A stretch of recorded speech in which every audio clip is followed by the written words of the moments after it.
ആശ്രയിപ്പാൻ എനിക്കെന്നും സർവശക്തൻ യേശുവുണ്ട്. തളരാതെ ഈ ഭൂവിൽ യാത്ര ചെയ്യും പ്രത്യാശയോടെ ആശ്രയിപ്പാൻ എനിക്കെന്നും സർവശക്തൻ കൂടെയുണ്ട്. തളരാതെ ഈ ഭൂവിൽ യാത്ര ചെയ്യും പ്രത്യാശയോടെ. ദൈവനാമത്തിന് മഹത്വം ഉണ്ടാകട്ടെ. ടുഗദർ വിത്ത് ജീസസ് എന്ന ഈ പ്രോഗ്രാമിന്റെ പുതിയൊരു എപ്പിസോഡിലേക്ക് ഈ പ്രഭാതത്തിൽ ഞങ്ങളെ കേൾക്കുന്ന എല്ലാവരെയും സ്വാഗതം ചെയ്യുന്നു. ഈ അനുഗ്രഹിക്കപ്പെട്ട പുതിയ ദിവസത്തിനായിട്ട് ഞാൻ കർത്താവിന് നന്ദി പറയുകയാണ്. ഓരോ ദിവസവും കർത്താവ് നമ്മളെ നടത്തുന്ന വഴികൾക്കായിട്ട് ഞാൻ കർത്താവിനെ സ്തുതിക്കുന്നു, മഹത്വപ്പെടുത്തുന്നു. ഞങ്ങൾ ഈ സമയം ബാംഗ്ലൂരിന് ഉള്ള യാത്രയിലാണ്. എൻ്റെ കൂടെ സതീഷ് ബ്രദർ ഉണ്ട്, ലിജി സിസ്റ്റർ ഉണ്ട്, ഷീന കൂടെയുണ്ട്. നാളെ മുതൽ നമ്മുടെ ബാംഗ്ലൂരിൽ നമ്മുടെ മീറ്റിംഗ് ആരംഭിക്കുകയാണ്.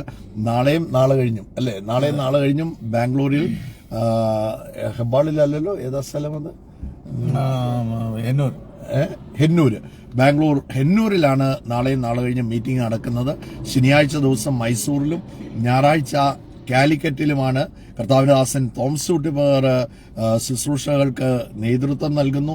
നിങ്ങൾ ആ മീറ്റിങ്ങുകളെയൊക്കെ ഓർത്ത് പ്രാർത്ഥിക്കണമെന്ന് സ്നേഹത്തോടെ ഓർപ്പിക്കുകയാണ്. കർത്താവ് ഇന്ന് ഈ കൂട്ടായ്മ രാവിലെ സതീഷ് ബ്രദറുമായിട്ട് ഞങ്ങൾക്ക് ഒന്നിച്ച് ഈ കൂട്ടായ്മ ആചരിക്കാൻ കർത്താവ് തന്ന ഭാഗ്യവും ഒന്നിച്ച് യാത്ര ചെയ്യാനും ഒക്കെ കർത്താവ് സതീഷ് ബ്രദറിനെ കുറിച്ച് പറയുമ്പം ഞങ്ങൾ ഒന്നിച്ച് സ്കൂൾ മുതൽ ഞങ്ങൾ ഒന്നിച്ച് പഠിച്ചതാണ്. ചൈൽഡ്ഹുഡ് ഫ്രണ്ടാണ്, സ്കൂൾ മേറ്റ് ആണ്. ഒത്തിരി കാര്യം അതുപോലെ വിശ്വാസത്തിൽ ഞങ്ങൾ ഒരേ സമയത്ത് ഞങ്ങൾ വിശ്വാസത്തിൽ വരാനിടയായി.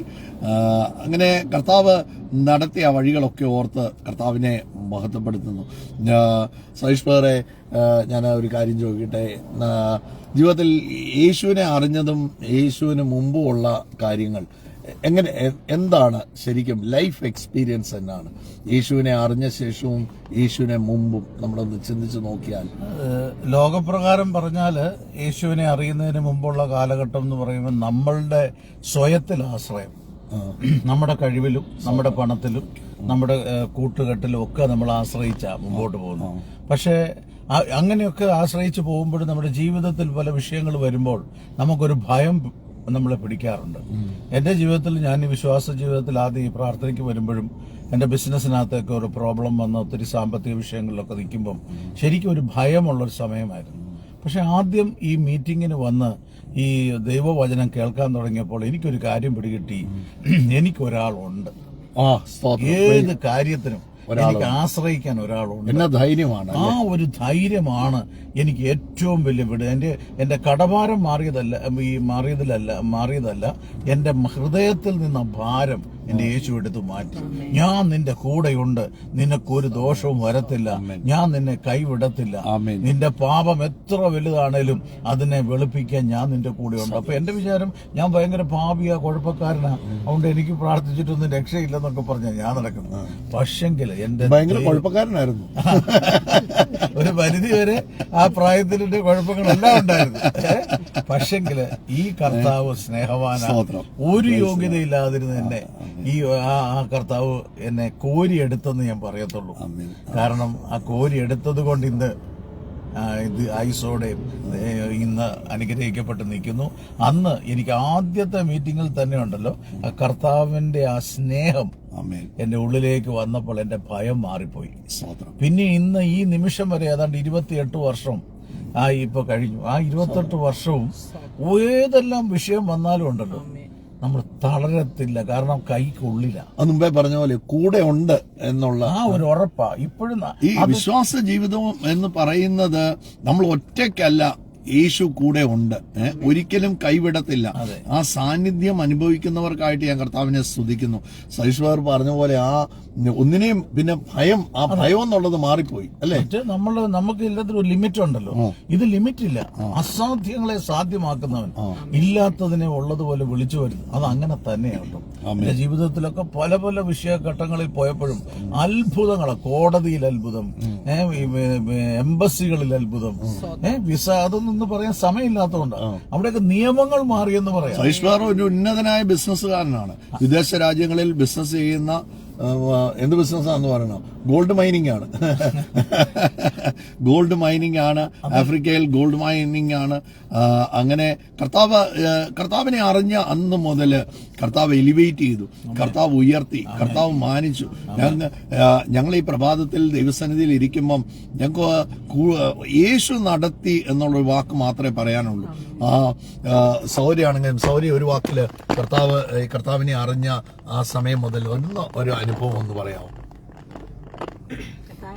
സതീഷ് പറഞ്ഞ പോലെ തന്നെ വിശ്വാസത്തിലേക്ക് വരുന്നതിന് മുമ്പ് ഇതുപോലെ എല്ലാ കാര്യത്തിലും എല്ലാ കാര്യത്തിലും നമുക്കൊരു ടെൻഷനും ഭയവും, നമുക്കൊരു പ്രയാസം, എന്തെങ്കിലും ഒരു പ്രയാസം വരുന്നതുകൊണ്ട് നമുക്കങ്ങ് ഭാരം, ഭയം, അതൊക്കെയായിരുന്നു. പക്ഷേ കർത്താവിനെ അറിഞ്ഞതിന് ശേഷം, ഈ വിശ്വാസത്തിൽ വന്നതിന് ശേഷം എല്ലാ കാര്യത്തിലും ഒരു ധൈര്യമുണ്ട്. കർത്താവ് കൂടെ ഉണ്ട്, എല്ലാത്തിനും കർത്താവ് നടത്തും, കർത്താവ് അറിയാതെ ഒന്നും സംഭവിക്കത്തില്ല. അങ്ങനെ ഒരു ധൈര്യം എല്ലാ കാര്യത്തിലും വന്നു. പിന്നെ എല്ലാ കാര്യത്തിലും നമുക്ക് മനസ്സിനൊരു ധൈര്യം, സന്തോഷം, സമാധാനം എല്ലാം. പ്രിയപ്പെട്ടവരെ, ഇന്ന് എന്റെ ഹൃദയത്തിൽ കർത്താവ് പ്രകാശിപ്പിക്കുന്ന ഒരു വചനം ഞാൻ ഓർത്ത ഇതൊരു എങ്ങനെ ഇങ്ങനെ സതീഷ്വർ അതേ കാര്യം തന്നെയാണ് വാസ്തവത്തിൽ പറഞ്ഞത്. ഹെബ്രായ ലേഖനം അതിന്റെ 4-ാം അധ്യായം അതിന്റെ 14 മുതലുള്ള വാക്യങ്ങളാണ്. ആകയാൽ ദൈവപുത്രനായ യേശു ആകാശത്തിലൂടെ കടന്നുപോയൊരു ശ്രേഷ്ഠ മഹാപുരോഹിതനായി നമുക്കുള്ളത് കൊണ്ട് നമ്മുടെ സ്വീകാര്യം മുറുകെ പിടിച്ചുകൊള്ളാം. നമുക്കൊരാളുണ്ട്. ഇന്ന് ദൈവത്തിന്റെ പരിശുദ്ധാത്മാവ് എന്നെ വെല്ലുവിളികളിലൂടെ കടന്നു പോകുന്നവരെന്നെ കേൾക്കുന്നുണ്ടായിരിക്കാം. ചില പ്രതിസന്ധികളിലൂടെയൊക്കെ കടന്നു പോകുന്നവരെന്നെ കേൾക്കുന്നുണ്ടായിരിക്കാം. ഞങ്ങൾക്ക് നിങ്ങളോട് പറയാനുള്ളൊരു കാര്യം, ഒരാളുണ്ട്. നോക്കിക്കേ, ലോകം മുഴുവൻ നിങ്ങളെ കൈവിട്ടായിരിക്കും, ലോകം മുഴുവൻ നിങ്ങളെ എഴുതി തള്ളിയായിരിക്കും. മെഡിക്കൽ സയൻസ് ചിലപ്പോൾ നിങ്ങളെ എഴുതി തള്ളിയിട്ടായിരിക്കും ഇരിക്കുന്നത്. ചിലപ്പോൾ ഒരു സാമ്പത്തികമായ വെല്ലുവിളിയിൽ ആരും നിങ്ങളെ സഹായിക്കാനില്ലാതെ നിൽക്കുന്നത്. എന്നാൽ ഈ ദൈവവചനം പറയുകയാണ്, നമുക്കൊരു മഹാപുരോഹിതനുണ്ട്, നമുക്കൊരു ശ്രേഷ്ഠ മഹാപുരോഹിതനുണ്ട്. ആരും ഇല്ലെന്ന് പറയരുത്. ഏത് പ്രതിസന്ധിയിലും തുറക്കുന്ന ഒരു സ്വർഗം നിങ്ങൾക്കുണ്ട്. ആരും നിങ്ങളെ കൈവിടത്തില്ല. ഒരാൾക്കും നിങ്ങളെ ഉപേക്ഷിക്കാൻ ആരൊക്കെ ഉപേക്ഷിച്ചാലും യേശു നിങ്ങളെ ഉപേക്ഷിക്കത്തില്ല. ഞാൻ ഒരു നാളും നിങ്ങളെ കൈവിടത്തിൽ ഉപേക്ഷിക്കത്തില്ല എന്ന് വാക്ക് പറഞ്ഞ കർത്താവ്, ഞാനോ ലോക അവസാനത്തോളം എല്ലാ നാളും കൂടെ ഉണ്ടെന്ന് പറഞ്ഞ കർത്താവ് കൂടെ തന്നെ കാണും. ഏത് സാഹചര്യത്തിലൂടെ കടന്നുപോയാലും സതീഷ്വർ പറഞ്ഞതുപോലെ ഒത്തിരി വെല്ലുവിളികൾ വന്നു, ഒത്തിരി കോടതി കേസുകൾ വന്നു, പല ചലഞ്ചസ് വന്നു, എംബസികളിൽ ചില വിഷയങ്ങൾ ഉണ്ടായി. അവിടെയെല്ലാം ആ കർത്താവിന്റെ ഹാൻഡ് അല്ലേ ഇറങ്ങി നിൽക്കുകയല്ലേ നമുക്ക് വേണ്ടി. അത് നമ്മൾ എൻജോയ് ചെയ്താലേ പിടികിട്ടത്തുള്ളൂ. കാരണം ഒരു കാര്യം എനിക്ക് മനസ്സിലായത്, യേശുവിനെ സ്വീകരിച്ചു കഴിയുമ്പോൾ നമുക്ക് ഒരു ഡ്യുവൽ സിറ്റിസൺഷിപ്പ് ഉണ്ടെന്നൊക്കെ വചനം പറയുന്നത് യഥാർത്ഥത്തിൽ നമ്മുടെ ജീവിതത്തിൽ അത് അന്വർത്ഥമാവുക. അതല്ലേ പൗലോസ് പറയുന്ന വാക്ക്, നമ്മുടെ പൗരത്വമോ സ്വർഗത്തിലാകുന്നു. നമ്മളെ ഇവിടെയൊക്കെ നമ്മൾ ഇന്ത്യൻ സിറ്റിസണും വേറെ വിദേശ രാജ്യങ്ങളിലൊക്കെ സിറ്റിസൺഷിപ്പ് ഈ ലോകത്തിലുള്ളപ്പം നമ്മുടെ പൗരത്വം സ്വർഗത്തിലാണ്. അതാണ് റിയൽ. അതുകൊണ്ടാണ് പോൾ പറയുന്ന ഒരു വാക്കുണ്ട്, നാം ഇളകാത്ത പൗരത്വം പ്രാപിച്ചവനാണ്. ഈ ലോകത്തിലെ പൗരത്വം ഇളകുന്നതല്ലേ? അതെ. പക്ഷെ അതിനകത്ത് ഈ സ്വർഗത്തിന്റെ പൗരത്വം ഉണ്ടെന്ന് പറയുമ്പോൾ പലപ്പോഴും ധരിക്കുന്നത് നമ്മൾ മരിച്ചു കഴിഞ്ഞ് സ്വർഗത്തിൽ പോകുന്ന കാര്യമാണ്. ഇത് അങ്ങനെയല്ല. കാരണം എഫേസ്യരുടെ ലേഖനത്തിലൊക്കെ പറയുന്നത് ഭൂമിയിൽ സ്വർഗത്തിൽ ഇരുത്തിയിരിക്കുന്നു. എന്തിനാ? വരും കാലങ്ങളിൽ ഞാൻ ആരാണെന്ന് തെളിയിക്കാൻ, കാണിച്ചു കൊടുക്കാൻ. ലോകത്തിന് നിങ്ങൾ ആരാണെന്ന് കാണിച്ചു കൊടുക്കാൻ ഒരു അടയാളമായി കർത്താവ് എന്നെ നിങ്ങളെ നിർത്തിയിരിക്കുകയാണ്. ആ പ്രതിസന്ധികൾ ലോകം മുഴുവൻ പ്രതിസന്ധികളുടെ മുമ്പിൽ തളർന്നു വീഴുമ്പോൾ ദൈവമക്കൾ പ്രതിസന്ധികളുടെ മുകളിൽ കുടഞ്ഞ് എഴുന്നേക്കും. അവർക്കറിയാം അതിന്റെ അകത്താണ് അവർക്കായിട്ട് കർത്താവിന്റെ പ്രവൃത്തി വരുക. അവിടെയാണ് ദൈവത്തിന്റെ കരം ഇറങ്ങി വരുന്നത്. നോക്ക്, ആകാശത്തിലൂടെ കടന്നുപോയ ഒരു ശ്രേഷ്ഠ മഹാപുരോഹിതൻ നമുക്കുള്ളത് കൊണ്ട്, എനിക്കുണ്ട്. അതാ എനിക്കുണ്ട്. അത് ഈ നമ്മൾ ഇത് പേഴ്സണലൈസ് ചെയ്യണം, ഇത് എന്റേതാക്കി എടുക്കണം. എന്നോട് ഈ ദൈവവചനം സംസാരിക്കുന്ന സകല ഭൂസീമവാസികളെ ആയി ഉള്ളവരെ എന്ന് പറയുമ്പോൾ അത് എന്നോട് ആണ് സംസാരിക്കുന്നതെന്ന് എടുക്കുന്നവർക്കായിട്ട് ഞാൻ കർത്താവിനെ സ്തുതിക്കുന്നു. അവര് മുമ്പേ സതീഷ് ബ്രദർ ഒരു കാര്യം പറഞ്ഞു, ഒരു പെരിഫറൽ ലൈഫല്ല. നമ്മള് നോക്ക്, ഒരു കൂട്ടായ്മയ്ക്ക് പോകുന്നു, അല്ലെ ഞായറാഴ്ച പള്ളിയിൽ പോകുന്നു, അങ്ങനെ ഒരു ജീവിതമല്ല. ഇതൊരു 1-to-1 കർത്താവുമായിട്ട് ചേർന്ന് ഓരോ നിമിഷവും. കർത്താവ് പറഞ്ഞില്ലേ, നമ്മൾ അകന്നു പോയാലും കർത്താവ് അകലത്തില്ല, ഞാൻ കൂടെ ഉണ്ട് ലോക അവസാനത്തോളം. എല്ലാം എനിക്ക് നിങ്ങളുമായിട്ട് സെപ്പറേറ്റഡ് ആയിട്ട് ജീവിക്കാൻ പറ്റത്തില്ല. കാരണം എന്റെ ചങ്കിലെ ചോര കൊടുത്താണ് ഞാൻ നിങ്ങളെ ഓരോരുത്തരെയും വീണ്ടെടുത്തത്.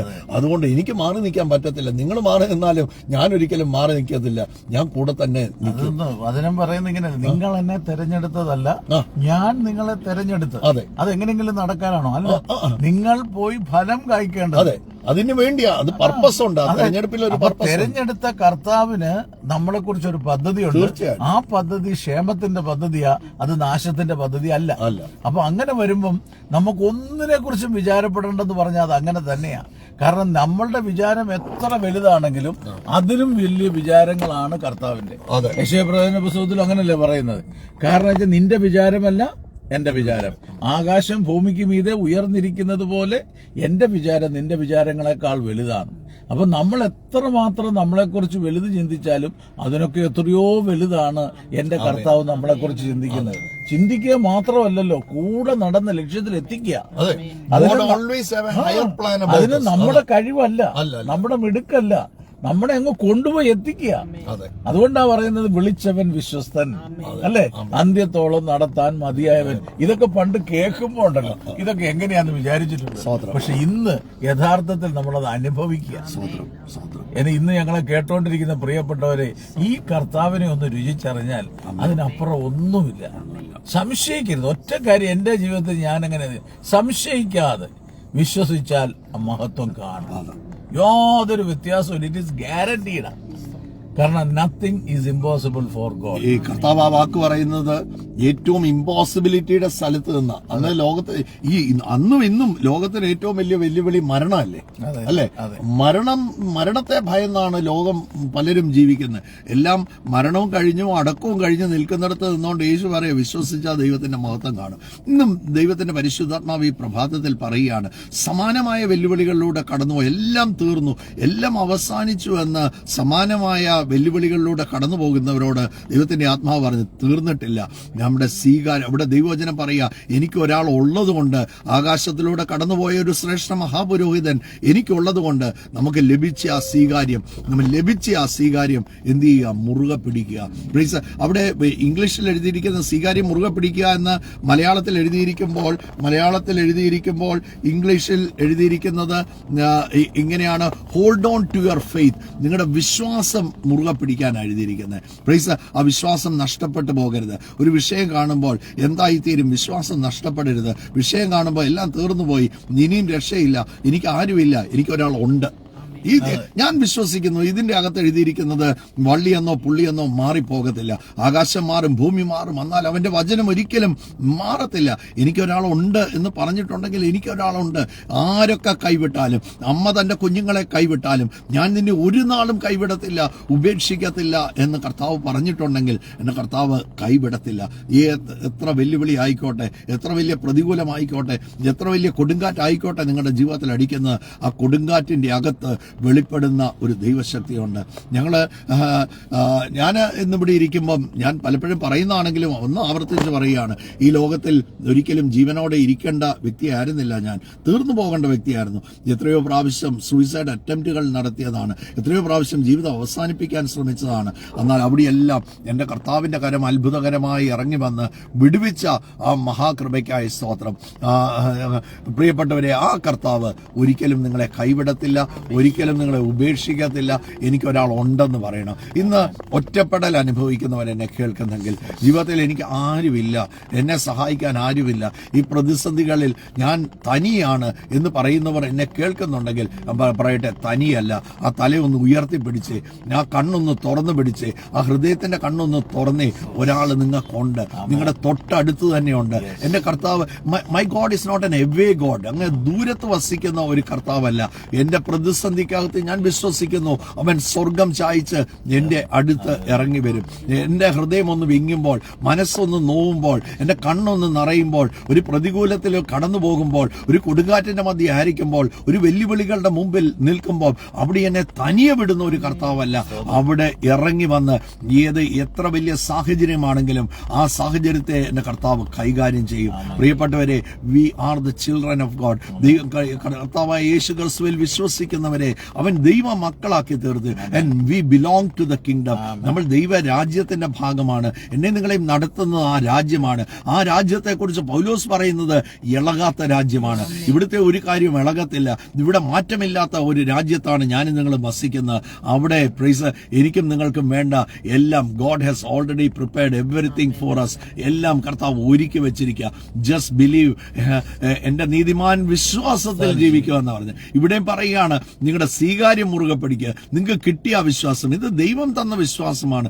പത്രോസ്ലീഹ പറയുന്ന ഒരു കാര്യമുണ്ട്, ദൈവം ദാനമായി തന്നിരിക്കുന്ന വിശ്വാസം, ഗിഫ്റ്റഡ് ബൈ ഗോഡ്. ഈ വിശ്വാസം എന്റെ സ്വന്തമല്ല, ദൈവം എനിക്ക് ദാനമായി തന്നതാണ്. യേശുവിൽ വിശ്വസിച്ചപ്പോൾ അവൻ വിശ്വാസത്തിന്റെ ആത്മാവിനെയാണ് എന്റെ ഉള്ളിൽ പകർന്നത്. ആ ഫെയ്ത്തിൽ നടന്നു, ഒന്നിനും ജീവിതത്തിൽ കുറവ് വരത്തില്ല. ഇന്ന് പ്രതിസന്ധികളും വെല്ലുവിളികളും കാറ്റുകളും ഒക്കെ കണ്ടുകൊണ്ട് നിൽക്കരുത്. തല ഉയർത്തിപ്പിടിച്ചൊന്ന് കർത്താവിനെ ഒന്ന് നോക്കിക്കേ. ദൈവവചനം പറയുന്നു, അവനിലോട്ട് നോക്കുന്നവർ പ്രകാശിതരാകും. ഒരു വ്യക്തിയും ലജ്ജിക്കത്തില്ല. യേശുവിൽ വിശ്വസിക്കുന്ന ഒരു വീടും ഇന്ന് വരെ തകർന്നു. സതീഷ് ബ്രദറും 10-25 വർഷത്തിൽ കൂടുതലായില്ലേ ഈ ശുശ്രൂഷയെ തന്നെ നിൽക്കാൻ തുടങ്ങി. ശുശ്രൂഷ 15 വർഷത്തോളമായി നിൽക്കാൻ തുടങ്ങിയിട്ട്. കർത്താവിൽ വിശ്വസിക്കുന്ന ഓരോ കുഞ്ഞ് താഴോട്ട് പോകുന്ന കണ്ടു. ഒരാൾ പോലും പോയിട്ടില്ല. ഏറ്റവും വലിയത് കർത്താവിനെ വിട്ടുപോയവരുടെ പോലും പുറകെ കർത്താവ് നടക്കുക. ഞാൻ വിട്ടുപോയവരുടെ കൂടെ നടക്കുക. എന്റെ ഉള്ളിൽ ചോദിച്ചപ്പോഴത്തേക്ക് എന്റെ ഉള്ളിൽ വരിക, ഈ ചില ആൾക്കാരൊക്കെ നമ്മുടെ അടുത്ത് വരുമ്പം നമ്മൾ ഇങ്ങനെ ചിന്തിച്ചിട്ടുണ്ട്, ഈ പുള്ളി എങ്ങനെ രക്ഷപ്പെടും എന്ന്. പുള്ളിയുടെ വിഷയം കേൾക്കുമ്പോഴേ നമുക്ക് തന്നെ തോന്നുമല്ലേ, പുള്ളി പറയുന്ന ആ വിഷയമൊക്കെ കേൾക്കുമ്പം ചിലപ്പോൾ നമുക്കൊരു ആശ്വാസവാക്ക് പോലും പറയാനില്ലാത്തതുപോലെയുള്ള നമ്മളും പല വിഷയങ്ങളോട് പോയത് കൊണ്ട് നമുക്ക് ഒരു പരിധി വരെ നമുക്ക് പറയാൻ പറ്റും. നമ്മുടെ എക്സ്പീരിയൻസ് തന്നെ ഈ പുള്ളിയുടെ ഈ വിഷയത്തിന്റെ വലിപ്പം കേൾക്കുമ്പോൾ നമ്മളും ചിന്തിച്ചിട്ടുണ്ട്, എന്റെ കർത്താവ് ഇതിന്റെ അകത്ത് എങ്ങനെയാ, അതൊക്കെ എന്റെ കർത്താവ് അത്ഭുതം പോലെ. പിന്നെ വരുന്ന സാക്ഷ്യങ്ങൾ എന്ന് പറയുന്നത് പറഞ്ഞറിയിക്കാൻ പറ്റാത്ത, അത് അവരുടെ സാക്ഷ്യങ്ങൾ കേട്ട് നമ്മൾ പോലും വിസ്മയത്തോടെ നിൽക്കുകയാണ്. എങ്ങനെയാ കർത്താവിന് എങ്ങനെയാ പ്രവർത്തിക്കാൻ മേലാതെ? എന്റെ കർത്താവിന് വഴി, ഗോഡ് ഹാസ് വേസ്. എല്ലാ വഴികളും അടഞ്ഞിരിക്കുന്നവരോട് പറയാം, എന്റെ കർത്താവിന് ഒത്തിരി വഴികളുണ്ട്. എന്റെ കുഞ്ഞ്, നിനക്ക് വേണ്ടി ഒരു വഴി കർത്താവ് സ്പെഷ്യലായിട്ട് വെച്ചിട്ടുണ്ട്. ഏത് വിഷയമാണേലും നിനക്ക് വേണ്ടി കർത്താവ് ഒരു വഴി വെച്ചിട്ടുണ്ട്. ഒറ്റ കാര്യം ഇതാണ്, അബ്രഹാമിനെ കുറിച്ച് പറയുമ്പോഴും അവൻ ആശയ്ക്ക് വിരോധമായി ആശയോടെ വിശ്വസിച്ചു, അത് നീതിയായി കണക്കിട്ടെന്ന. അപ്പൊ നമ്മുടെ മുമ്പിൽ അസാധ്യങ്ങളായിരിക്കും കാണുന്നത്, പക്ഷെ ഇതൊന്നും എന്റെ വഴിയല്ല. യേശുവിൽ ആശ്രയിച്ചാൽ യേശു ആണ് വഴി. അതുകൊണ്ടല്ലേ ഞാൻ തന്നെ വഴിയും സത്യവും ജീവനുമാകുന്നു എന്ന് പറഞ്ഞു. അപ്പൊ ആ വഴിയും സത്യവും ആയവനെ അങ്ങ് ഏൽപ്പിച്ചാൽ നാം വഴി ഇല്ലാത്തടത്ത് വഴി തുറക്കും. അതുകൊണ്ടാണ് കാട്ടുപോത്തിന്റെ കൊമ്പിന്റെ ഇടയിലൂടെ വഴി തുറക്കും എന്ന് പറഞ്ഞാൽ അത് ഈ ലോകപ്രകാരം അസാധ്യ, പക്ഷെ നമ്മുടെ മുമ്പിൽ വഴിയാ. കാരണം എന്താ? യേശുവാ കൈപിടിച്ചിരിക്കുന്നത്. അതിനെ പറ്റൊരു ധൈര്യം എന്നാ പോലെ ഈ പ്രപഞ്ചത്തിന്റെ ഉടമസ്ഥൻ പറയാ, ഞാൻ നിന്റെ കൂടെ ഉണ്ടെന്ന്. എടാ, നമ്മുടെ ഒരു ബന്ധുവോ അല്ലെങ്കിൽ ആരെങ്കിലും ഒരു കൂട്ടുകാരൻ, ഒരു മന്ത്രിയോ ഒക്കെ അറിയാവുന്നവരുടെ ഗമ വേറെയാ. അപ്പൊ പിന്നെ ഈ പ്രപഞ്ചത്തിന്റെ തിട്ടാ പറയാ, നീ എന്റെ മോനാന്ന് പറഞ്ഞ് കൈ പിടിക്കുമ്പോ അതിനപ്പുറം വല്ല ഉണ്ടോ? ശരിക്കും അതല്ലേ നമ്മൾ അനുഭവിക്കുന്നത്. തീർച്ചയായിട്ടും നമ്മുടെ ധൈര്യം അതല്ലേ. കാരണം വെച്ചാൽ പല വിഷയങ്ങളിലൂടെ പോയത് ഒരു കാര്യം മോനെ ഒരു ചോർത്ത് വെക്കുക, ഇത്രയും ചെക്ക് കേസും ഞങ്ങൾ അങ്ങോട്ട് ഇങ്ങോട്ട് മോനെ മോനെ എന്നാ വിളിക്കുന്നത്. എന്നാലും ഞങ്ങളുടെ യുവത്വം ഒന്നും പ്രായമായെന്ന് ഞങ്ങൾ സമ്മതിക്കുന്നില്ല അല്ലെ. അപ്പൊ അങ്ങനെ നമ്മൾ അത്രയും കേസുകളൊക്കെ ഉണ്ടോ, ഇതെങ്ങനെ തരണം ചെയ്തു ആലോചിക്കും. ഞാൻ തന്നെ അതിശയിച്ചു. 69 കേസ്, 25 അറസ്റ്റ് വാറണ്ട്, ഇതൊക്കെ വന്നപ്പോ ഇതൊന്നും നമ്മളല്ല കൈകാര്യം ചെയ്തു. നമ്മുടെ കഴിവിലല്ല ഇത്. പക്ഷെ ഒരെണ്ണം പോലും ലജ്ജിക്കാൻ സമ്മതം. ജഡ്ജിക്കാൻ തലയില് ഒരു രോമം പോലും നമ്മൾ കോടതി ചെന്നില്ലെങ്കിൽ അന്ന് ചിലപ്പോ ജഡ്ജി ലീവാ. അതാ ഏതാ വക്കീല് പറയാ ഇതൊന്നും നടക്കത്തില്ല. എന്റെ ഒരു കേസ് ഞാൻ ഇപ്പോഴും ഓർക്കുന്നുണ്ട്. വക്കീല് പറയും ഇന്ന് വന്നില്ലെങ്കിൽ വാറന്റാണ്, 6 മാസത്തെ തടവിന് ശിക്ഷിച്ചിരിക്കുകയാണ്, മുഴുവൻ പൈസയും കൊടുക്കണം. അതിന് പകരം വേറൊരു ജഡ്ജി വരുക. ഹൈക്കോടതിയിൽ അങ്ങനെ ചരിത്രമില്ല. ആ ജഡ്ജി വേറൊരു ജഡ്ജി എടുത്ത കേസും എടുക്കത്തില്ല. പക്ഷെ ആ ജഡ്ജി കേസ് എടുത്ത് ഇത് ഫ്രെയിംഡ് തള്ളിക്കളഞ്ഞു. നമുക്ക് വേണ്ടി തന്നെ പുതിയ വക്കീലിനെ ജഡ്ജി ഒന്നുമല്ല, ദൂതനാ. എനിക്കിതുപോലെ ഒരു അനുഭവം ഉണ്ട്. എനിക്ക് തൃശ്ശൂര് ഫസ്റ്റ് ക്ലാസ് കോടതിയിലും സെക്കൻഡ് ക്ലാസ് കോടതിയിലും ഒരുപോലെ കേസാണ്. ഒരേ സമയത്ത് സെയിം ഡേറ്റ് സെയിം ടൈം. അപ്പം എന്റെ കൂടെ നമ്മുടെ കോഴഞ്ചേരിയിലെ ഷാജി ബ്രദറും ഉണ്ട്. അപ്പം വക്കീൽ പറഞ്ഞു ഇന്ന് കയറിയില്ലെങ്കിൽ വാറന്റ് വരും. ഒന്നാമത് ഇഷ്ടം പോലെ വാറന്റോടെ വാറന്റ്.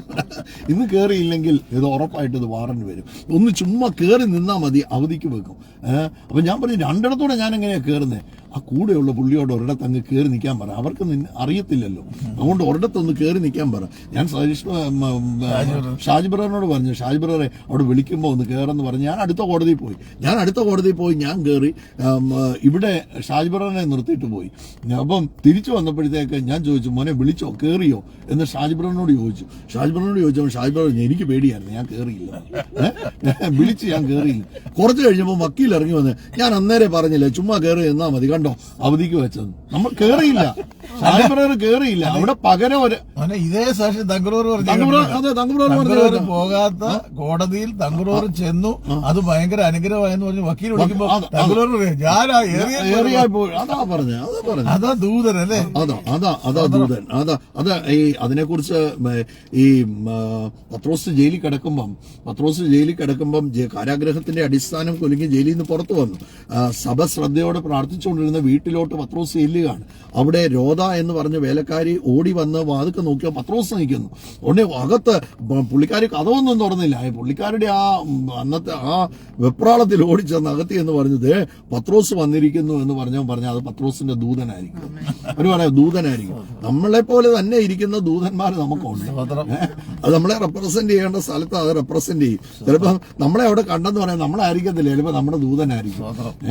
സ്വർഗം തുറക്കേണ്ടടുത്ത് സ്വർഗം തുറക്കും. എനിക്ക് നിങ്ങൾക്ക് ഒരാളുണ്ട്. ഇന്നത്തെ ദൂതത, വി ഹാവ് എ പേഴ്സൺ, ശ്രേഷ്ഠ മഹാപുരോഹിതനായ യേശു ക്രിസ്തു എനിക്കുണ്ട്.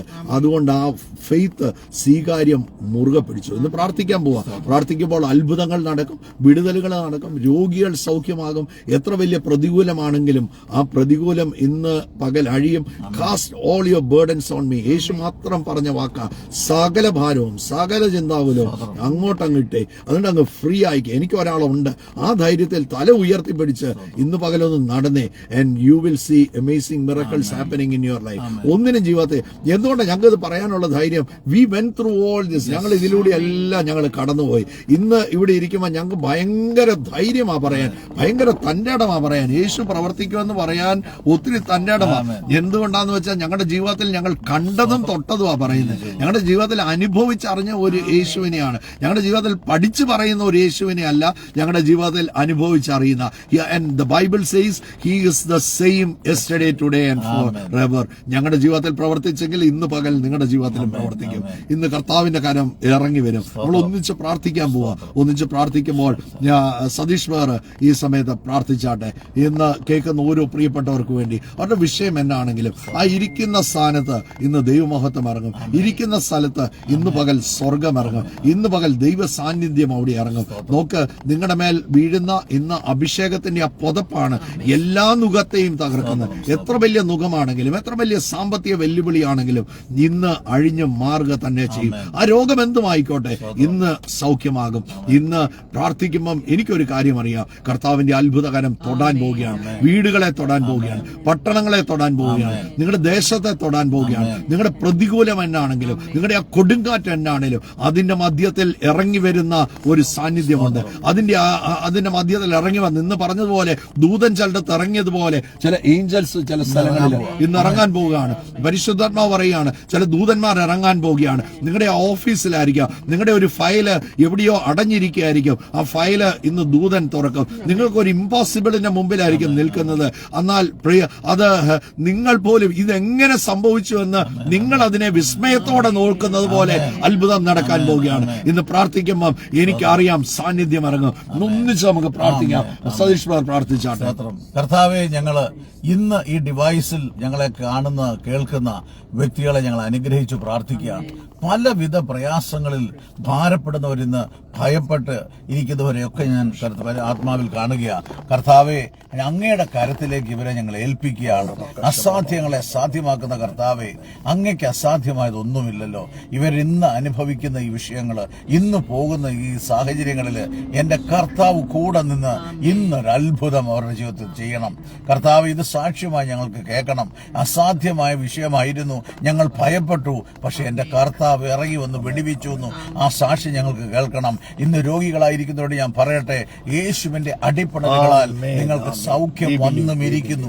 സൗഖ്യം വന്നു കഴിഞ്ഞിരിക്കുക. നിങ്ങളൊന്ന് വിശ്വസിച്ച് അവന്റെ മഹത്വം കാണാൻ പോവുക. ഇന്ന് ജപ്തി ഭാരപ്പെടുന്നവരുണ്ട്, സാമ്പത്തിക വിഷയങ്ങള്, പല വിഷയങ്ങളിലുണ്ട്. പക്ഷെ ഇതൊന്നും നിങ്ങളെ തൊടത്തില്ല. എന്തുമായിക്കോട്ടെ, ഞാൻ ധൈര്യത്തോടെ പറയുക, എന്റെ യേശു നിങ്ങളുടെ കൂടെയുണ്ട്. ഇന്ന് അത് വിടുവിച്ചിരിക്കും. യേശുവിന്റെ നാമത്തിൽ ഞാൻ അനുഗ്രഹിക്കുകയാണ്. എല്ലാവരുടെയും കണ്ണുനീരിനെ മാറ്റി ആനന്ദ നൃത്തമായി എല്ലാവരുടെയും ഹൃദയങ്ങളിലേക്ക് അവിടുന്ന് പകരപ്പെടട്ടെ. അവരുടെ ജീവിതത്തിൽ അത്ഭുതം നടക്കട്ടെ. ഇന്നത്തെ എല്ലാ കാര്യങ്ങളും എന്റെ കർത്താവ് ഇന്നും നാളെയും ഈ ദിവസങ്ങളിൽ ഫേസ് ചെയ്യേണ്ട എല്ലാ കാര്യങ്ങളിലും കൂടെ നടന്ന് അത്ഭുതം പ്രവർത്തിക്കണം. അനുഗ്രഹിച്ച് പ്രാർത്ഥിക്കുന്നു. Bless you all, bless you all, bless you all. കർത്താവ് ധാരാളമായിട്ട് അനുഗ്രഹിക്കട്ടെ. യേശു ക്രിസ്തുവിന്റെ നാമത്തിൽ അനുഗ്രഹിക്കുന്നു. In Jesus name I pray. Amen. കർത്താവ് ധാരാളമായിട്ട് അനുഗ്രഹിക്കട്ടെ. And we are on the way to Bangalore. നിങ്ങൾ ആ മീറ്റിംഗുകളെ ഓർത്ത് പ്രാർത്ഥിക്കണം. നാളെ വൈകിട്ടാണ് ബാംഗ്ലൂരിൽ മീറ്റിംഗ് ആരംഭിക്കുന്നത്. അതുകൊണ്ട് ആ മീറ്റിംഗുകളെ ഓർത്ത് പ്രാർത്ഥിക്കണം. കോട്ടയത്തുനിന്ന് ഒരു ടീം വരുന്നുണ്ട്. തോംസുഡ് ഒരു ടീമായി ശുശ്രൂഷിക്കുന്നു. ബാംഗ്ലൂർ, മൈസൂർ ആൻഡ് കാലിക്കറ്റ്, ആ 3 മീറ്റിങ്ങുകളും ഞങ്ങൾക്ക് ഈ വർഷം ഒത്തിരി ഹൈദരാബാദിൽ നമ്മൾ ഒന്നിച്ചു പോയി. ഇത് നൗ അഗെയിൻ ഇൻ ബാംഗ്ലൂർ. ഇനി അടുത്ത സ്ഥലങ്ങളൊക്കെ പോകാൻ കിടക്കുകയാണ്. കർത്താവ് അനേകരെ തൊടാനും അനേകരെ വിടുവിക്കാനും. നിങ്ങൾ ഒരു വാക്ക് പ്രാർത്ഥിക്കുമ്പം ഞാൻ ഉറപ്പോടെ പറയാം, you are also becoming the part of the mission. ഈ മിഷന്റെ ഭാഗം നിങ്ങളുമാ. നിങ്ങൾ അവിടെ ഇരുന്ന് പ്രാർത്ഥിച്ചിട്ടുണ്ട്. കർത്താവെ, ബാംഗ്ലൂർ നടക്കുന്ന മീറ്റിങ്ങുകളെ ഓർത്ത് പ്രാർത്ഥിക്കുന്നു. മൈസൂരിന് വേണ്ടി പ്രാർത്ഥിക്കുന്നു. കാലിക്കറ്റിന് വേണ്ടി പ്രാർത്ഥിക്കുന്നു. We are becoming part. ആ പ്രാർത്ഥനയിൽ കരം കോർക്കുകയാണ്. സോ കർത്താവ് ധാരാളം അനുഗ്രഹിക്കട്ടെ. സോ ഷീനായും പുറകിലുണ്ട്, ലിജിസൗരിയും പുറകിലുണ്ട്. എല്ലാവരുടെയും കർത്താവിലുള്ള സ്നേഹവും നിങ്ങളെ അറിയിക്കുന്നു.